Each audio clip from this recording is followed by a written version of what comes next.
Ahwish says, can you please explain the step-by-step process of how to make ghusl and how to make the quickest ghusl?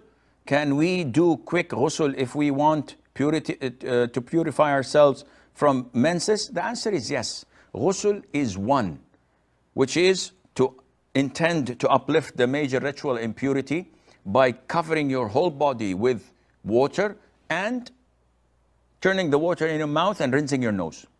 So the sunnah way is to first of all wash your hands 3 times, wash your private part, then wash your hand again with a detergent so that no najasa is there.